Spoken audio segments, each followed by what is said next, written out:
જિલ્લા મથક ભુજમાં હોળી ધૂળેટીના પર્વના હર્ષોલ્લાસ સાથે ઉજવણી કરવામાં આવી હતી। ભુજના પ્રમુખ સ્વામીનગરમાં આવેલા હનુમાન મંદિર ખાતે પણ હોલિકા દહન કરવામાં આવ્યું હતું અને બીજા દિવસે રંગોના પર્વ ધૂળેટીની ભારે ઉમંગભેર ઉજવણી કરવામાં આવી હતી।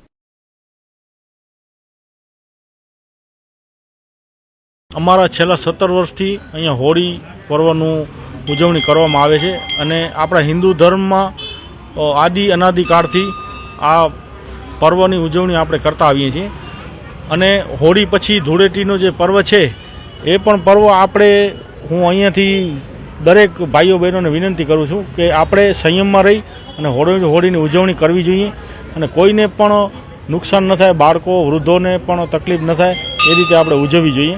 અને ખાસ અમારા ટ્રસ્ટની થોડીક માહિતી તમને આપું તો અમે દર વર્ષે અહીંયા કષ્ટભંજન હનુમાન મંદિર મધ્યે અમે હનુમાન જન્મોત્સવનું પણ મોટા પાયે આયોજન કરીએ છીએ। અમારી સંસ્થા દ્વારા અમારા પૂર્વ પ્રમુખ સુરેશભાઈ ચાંદ્રા અને એના પહેલાં પણ જે પ્રમુખ હતા અમારા અહીંયા ખૂબ સરસ કાર્યક્રમો કરીએ છીએ। મેડિકલ કેમ્પના પણ આયોજન કરીએ છીએ અને વિવિધ જાતના મહિલાઓને લગતા અને પ્રજાને જાગૃતિના પણ અવારનવાર અહીંયા પ્રોગ્રામ અમે કરતા રહીએ છીએ।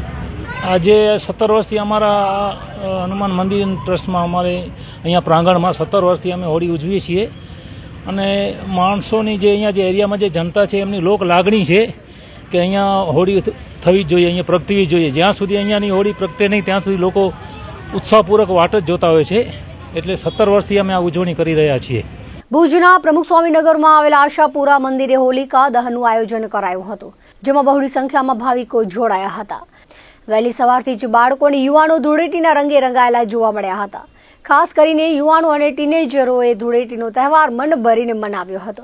આપણે મુન્દ્રા રિલોકેશન સાઇટ પ્રમુખ સ્વામીનગર 2008 થી છેલ્લા 17 વર્ષથી હોળીનો કાર્યક્રમ કરીએ છીએ અને મોટી સંખ્યામાં ભાવિક ભક્તો આવે છે અને હોળીનો કાર્યક્રમ કરીએ છીએ।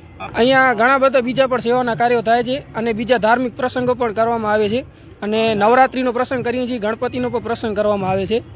કે બધે યુવા પેઢી જાનવરોનું ધ્યાન રાખીને હોળી રમે અને પોતાનો અને પોતાના પરિવારનું ધ્યાન રાખીને હોળી રમે।